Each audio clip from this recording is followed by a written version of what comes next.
Hello everyone, welcome back to on my channel. जैसा कि आप सभी स्क्रीन पर देख पा रहे हैं, ये आपका डीएलएड सेमेस्टर 2 का सब्जेक्ट आपका हिंदी है। लेसन 3 स्टार्ट होने जा रहा है। इससे पहले हम 2 चैप्टर कवर कर चुके हैं। जिन बच्चों ने उन वीडियोस को नहीं देखा है, जा कर के आप लोग प्लेलिस्ट में वो वीडियो वॉच कर सकते हैं। ठीक है, तो चलिए फिर बिना किसी देरी के आज हम लेसन 3 को स्टार्ट करेंगे।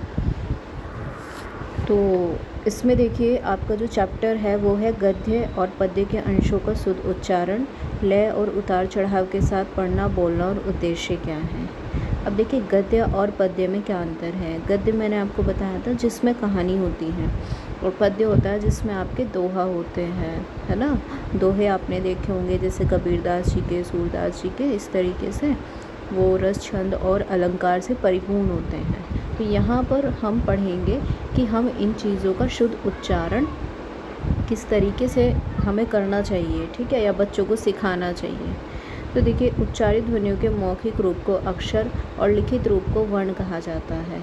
भाषा के व्यवहार में शुद्ध उच्चारण उसका सर्वाधिक महत्वपूर्ण पक्ष है, क्योंकि हिंदी की प्रकृति है उच्चारण के अनुसार ही उसका लेखन किया जाता है। हिंदी में प्राय उच्चारण संबंधी त्रुटियां होती हैं जो हमारे लेखन को प्रभावित करती हैं। हिंदी ध्वन्यात्मक यानी कि ध्वनि युक्त भाषा है, इस कारण अशुद्ध उच्चारण का प्रभाव सीधे वर्तनी पर पड़ता है। अतः शुद्ध लेखन की दृष्टि से भी उच्चारण शिक्षा का महत्वपूर्ण स्थान है। अगर आप शुद्ध लेखन करेंगे, लेखन करना चाहते हैं, तो आपका उच्चारण भी शुद्ध होना चाहिए, तभी आप लोग शुद्ध लेखन कर सकते हैं। गद्य और पद्य के अंशों को हाव भाव, लय तथा गति के साथ शुद्ध उच्चारण की दक्षता का विकास करना। आगे बढ़ते हैं।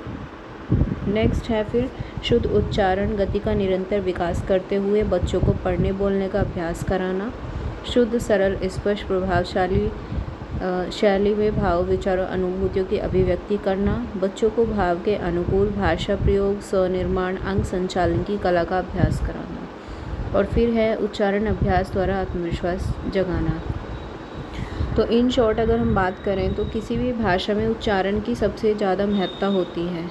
किसी भाषा के शब्दों का सही उच्चारण भाषा के परिनिष्ठित रूप को प्रकट करता है। डॉक्टर भोलानाथ तिवारी ने भाषा को परिभाषित करते हुए कहा है कि भाषा उच्चारण अवयवों से उच्चरित यादृच्छिक ध्वनि प्रतीकों की यह संरचनात्मक व्यवस्था है जिसके द्वारा समाज विशेष के लोग आपस में विचार विनिमय करते हैं। उक्त परिभाषा से स्पष्ट है कि जब हम विचारों को ध्वन्यात्मक रूप से होठों पर लाते हैं, तभी वो भावों के आदान प्रदान का माध्यम बनती है और भाषा बनती है, जिससे विचारों और भावों के आदान प्रदान का माध्यम उच्चारण होता है। इस प्रकार उच्चारण में अभिव्यक्ति की सशक्त क्षमता होती है। इसके द्वारा किसी भी बात को उतार चढ़ाव, लय, सुर आदि द्वारा इस प्रकार व्यक्त किया जाता है कि कथन का भाव स्पष्ट होने में कोई परेशानी नहीं होती। कभी कभी ऐसा भी होता है कि एक ही वाक्य का उच्चारण के ढंग में परिवर्तन होने के कारण अलग अलग अर्थ निकलता है। जैसे कि एग्जाम्पल है यहाँ पर, कल तुम्हें बनारस जाना है, और अगर हम ऐसे बोले इसको, कल तुम्हें बनारस जाना है, तो ये प्रश्न सूचक लग रहा है ना। तो पहला वाक्य आदेश सूचक है और दूसरा हो जाता है आपका प्रश्न सूचक। ठीक है, तो दोनों में डिफरेंस है, तो आप समझ सकते हैं कि उच्चारण से कितना बड़ा फ़र्क पड़ता है। नेक्स्ट है फिर वास्तव में मनुष्य के मुंह से निकले हुए सार्थक वर्णों के सहयोग से बने शब्दों का उच्चारण जो दूसरे मनुष्यों को सुनाई दे उसे उच्चारण माना जाता है। शुद्ध उच्चारण का तात्पर्य है मानक उच्चारण से। ठीक है, उच्चारण में भिन्नता क्षेत्रीय भिन्नता के कारण होती है। जिस भाषा का क्षेत्र जितना विस्तृत होगा, उसमें उच्चारण भिन्नता भी संभावना उतनी ही अधिक होगी। ठीक है, उच्चारण शिक्षण के संबंध में ध्यान देने की बात यह है यहाँ पर कि उच्चारण शिक्षण के समय मात्र ध्वनियों और वर्णों पर ध्यान न देकर शब्द और वाक्य स्तर पर भी शुद्ध उच्चारण के विषय में छात्रों का ध्यान आकर्षित कराया जाए। यहाँ पर एक नोट है आपके लिए कि उच्चारण स्थान के बारे में पूर्व में लिखित प्रारूप का अवलोकन करें। अब उच्चारण दोष के कारण क्या हैं, जैसे आपने देखा भी हुआ आपके आसपास कुछ बड़े भी जो हैं अशुद्ध उच्चारण करते हैं, लेकिन इसके बहुत से कारण हो सकते हैं। अशुद्ध उच्चारण क्यों किया जाता है ना? उनके कारणों को जान लेते हैं। सबसे पहला तो है हिंदी ध्वनियों और उच्चारण स्थानों का अपूर्ण ज्ञान। देखो ऐसा होता है कि बच्चों को जो है सही से उच्चारण स्थान का ज्ञान नहीं होता। जैसे कि श, ज, सा में ऋषि, र में ई और बड़ी ई में ब और भ में कोई भेद नहीं समझते हैं।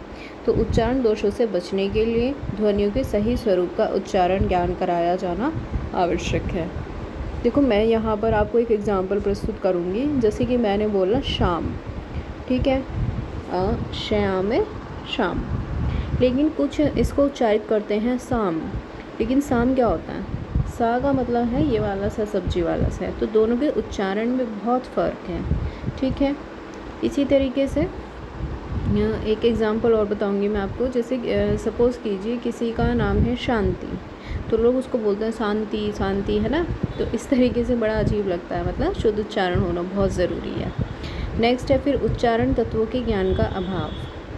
किसी को उच्चारण तत्वों का ज्ञान नहीं है, जैसे कि उसको नहीं पता है ध्वनि की व्यवस्था का, लय का, स्वर आघात। स्वर आघात का मतलब होता है कहाँ पर वाक्य में कितना जोड़ देना है किस शब्द पर, ठीक है।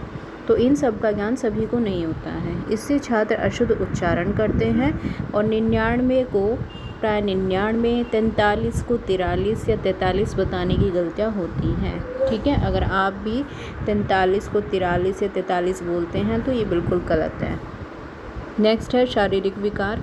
अब देखिए कुछ छात्र जो हैं वो शारीरिक विकारों से ग्रस्त होते हैं, जैसे कि उनके कंठ तालु में विकार होता है। आपने देखा होगा अपने आसपास किसी की जो है जीभ पूरी नहीं उठ पाती, तो वो एक अलग बात होती है, ठीक है, जिससे वो शुद्ध उच्चारण करने में समर्थ नहीं हो पाते। जैसे अतिवृद्धि व्यक्ति है, कोई बुज़ुर्ग लोग हैं, या शारीरिक रूप से विकलांग व्यक्ति है।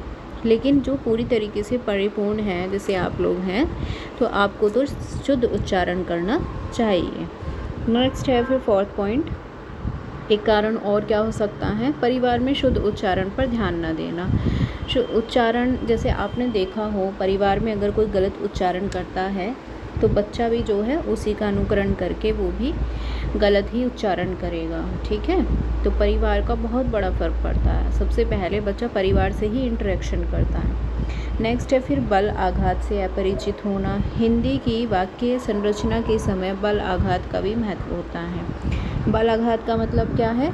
उच्चारण के समय किस शब्द पर कितना बल देना है, ठीक है। जैसे कि राम ने तुमको मारा, वाक्य में राम पर बल देने पर राम दंडनीय हो जाएगा कि भाई राम ने तुमको मारा। और दूसरा क्या है? अगर हम इसको अगर तुमको पर ज़्यादा बल दें, राम ने तुमको मारा, तो इस पे तुम तो बहुत तेज हो, राम ने तुमको कैसे मार दिया, तो दोनों का अर्थ अलग अलग हो जाता है, ठीक है। तो कभी कभी हम बल आघात से अपरिचित नहीं होते, तब भी अशुद्ध उच्चारण करते हैं। नेक्स्ट है फिर गति का ज्ञान न होना। छात्रों को पढ़ाते समय समुचित मात्र, सम आधिक्य, न्यून आदि का ज्ञान नहीं कराया जाता है, तो वो उच्चारण करते समय ध्वनियों का उच्चारण कभी मंद गति से करने लगते हैं। जैसे मारो मत छोड़ो, मारो मत छोड़ो, तो दोनों में देखिए कितना डिफरेंस है। अभी देखो कहने के लहजे में बहुत अंतर आ जाता है उच्चारण की दृष्टि से, है ना। अब इसमें आप खुद ही देख सकते हैं, ध्यान से देखिए। यहाँ पर उपयुक्त दोनों वाक्यों में भिन्नता अलग दिखाई दे रही है बिल्कुल। नंबर 1 जो वाक्य है उसमें क्या है? मारो मत, ठीक है, उसमें कह रहा है मारो मत छोड़ दो, ठीक है। दूसरे में कह रहा है मारो मत छोड़ो, ठीक। तो देखो दोनों में कितना डिफरेंस है, ठीक है। नेक्स्ट है फिर उच्चारण संबंधी दोष और उनका निवारण। ये तो बात की हमने किसकी? उच्चारण दोष की, कि उच्चारण दोष किन किन कारणों से हो सकता है, ठीक है। अब हम इनके निवारण की बात करेंगे नेक्स्ट वीडियो में। तब तक के लिए सभी को have a good day, bye bye, thank you so much.